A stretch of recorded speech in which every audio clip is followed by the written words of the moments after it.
Hello guys and gals, me Mudahar, and you know what? Today's video is directed at Ubisoft, ladies and gentlemen. Now, you may not have seen Rainbow Six Siege footage on this channel for a while. I've kind of been recording other games anyways, and I just don't feel like uploading, every single time I make a, specific video geared towards something to be Siege. But you know what? Today it is Siege Day, ladies and gentlemen. Now, if you've been following me for a while, you know that I'm in love with Rainbow Six Siege. I genuinely enjoy this game, and I still do. I stream it on many occasions, and, considering I play and love games like SWAT 4, of course Rainbow Six Siege is down in my alley. Now, I played this game since pretty much its release day, right? I would say that I got into it around Red Crow, which is the Japanese expansion, so typically the last expansion of the first year. I did play it actively throughout the year, but I wasn't so into it as I am now. Now, the reason I'm making this video today is Ubisoft needs to be held accountable for this game and some of its failings. Now, allow me to explain things from a Siege player perspective. This game is basically a walking pile of band-aids. Like, this is a broken down, near corpse of a video game that's walking around with bandages. Allow me to explain. This is a game that runs on the Assassin's Creed engine, an engine designed for single-player open-world RPG epics. I would say, could a multiplayer game make it through? Yeah, it can. This game does exist. But does it exist in a perfect state? Hell no. No way indeed. Since year 2, we had something called Operation Health, which was an entire season dedicated to fixing Rainbow Six Siege. Now, did they do a lot of things right? Sure. Did they do a lot of things wrong? Oh, you bet. Absolutely. Rainbow Six is one of those games that runs on an engine that isn't designed for the game that it really wants to be. And because of that, many failings start to creep up as you progress through the game. And I think ever since then, every patch Rainbow Six has been releasing is pretty much a band-aid on 10-20 issues they like to slide under the bed. Now, the reason I'm making this video is that what has happened recently personally affects me as a player. Now, I'm a person that plays a lot of Echo, and Echo is an amazing operator. He has drones that can basically stun people, and they serve as surveillance drones when you're defending a site. Pick and ban has effectively made me not an Echo man anymore. I can't play Echo, but you know what? It's not a big deal. I played this game enough that I can play pretty much any operator comfortably. What I can't excuse from this, what goes beyond the aspect of joking, is the fact that there are key issues. There is an entire operator removed from the fucking game.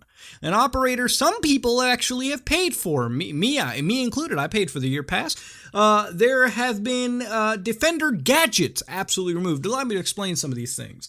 So a defender gadget, in this case a deployable shield, is something that of course many defenders use to get cozy in their situations, add extra defensive power to where they're standing. It's a device that people who play a lot of Echo, me, use, Maestro, a lot of people that typically stay on site and anchor down and protect us from attackers running in. That's been completely fucking removed from the game. From an issue that has first been spotted, I would say, almost a year ago, like when Jaeger started doing it with like putting a little shield in front of their head. Basically, the glitch is you can somehow bug this shield to effectively be in front of your face, so you can be prevented from having a headshot towards you. How UB hasn't fixed this, I don't know. But what's the band-aid approach? Just fucking remove it from the game. Completely, indefinitely almost.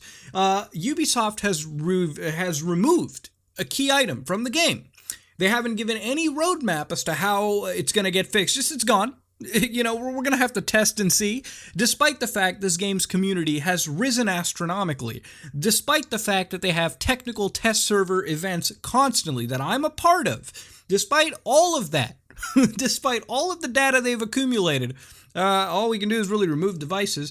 An operator that I play called Clash, which if used right, what Clash does is she's an operator that carries a big, giant shield. The shield prevents bullets from going through it, obviously, as the name would imply. It's a shield. This shield, if used in conjunction with a very strong roamer, a very strong teammate, can be used to basically flip the switch on an attacking team.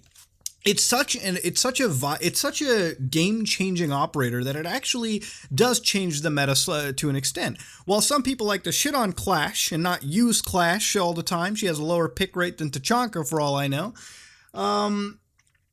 She's an operator that, if used right, can change the game. What the fuck did Ubisoft do? Remove her.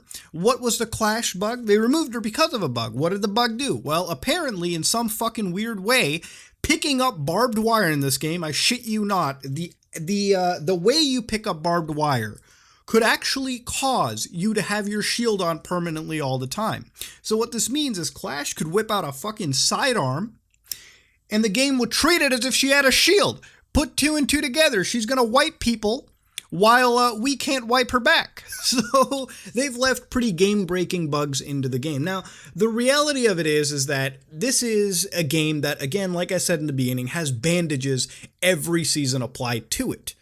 And the problem with that is the longer you keep applying bandages to a wound that opens up, eventually the fucking body splits. Eventually you reach a point where band-aids can't really be applied.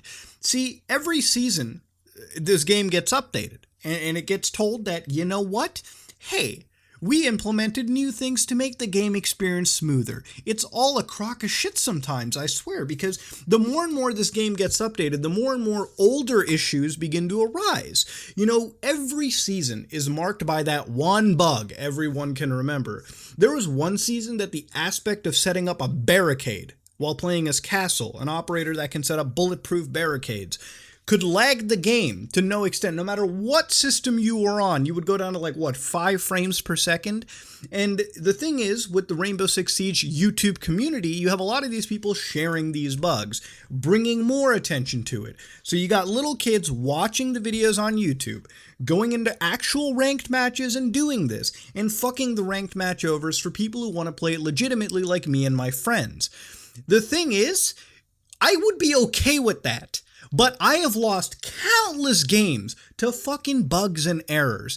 And you want to know what Ubisoft has done? Jack diddly shit. We have all lost our elo. We have all lost collective ranks because of some of this douchebaggery. But throughout all of that, I cannot stay away from Rainbow Six Siege. It will always be one of my favorite games, probably until it actually ends, until Rainbow Six Siege 2 releases, some shit like that. I love this game.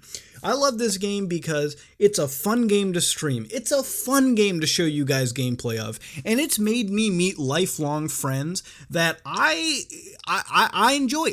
If it wasn't for Rainbow Six Siege, I might not have met some really cool people. This game is a good time. It's been a good time to me, and it's why I'm making this video, because I like to share this experience with you guys. I like to share my Rainbow Six Siege here and there with the community. And you know what? Being a Rainbow Six Siege player, I feel like there at least needs to be something done by Ubisoft at large. Look, Ubi, I get it. All right? Game development costs money. You want to know something? Rainbow Six Siege makes a lot of fucking money. How about you use some of that money to hire some developers that can actually look through this game code and figure out, hey, let's fix this bug from a year, 2 years ago. At this point, I think, as a community, we should be begging Ubisoft for Operation Defucking-Fibrillator, because Operation Health sure didn't do shit. This needs Operation Please Send Me to the fucking Mayo Clinic, alright, so I can fix my shit up and come back out a promisingly good game. Ladies and gentlemen, I'm not going to keep this video running longer than 10 minutes. I had to get a point. So you know what? That being said, I still love Rainbow Six Siege to death. I'm still going to be playing it all the time. You're still going to be seeing some more of it. But, Ubi, you gotta fix your shit. That being said, ladies and gentlemen, this is me, Mutahar. If you like what you saw, please like, comment, and subscribe. Dislike if you dislike it. I am out.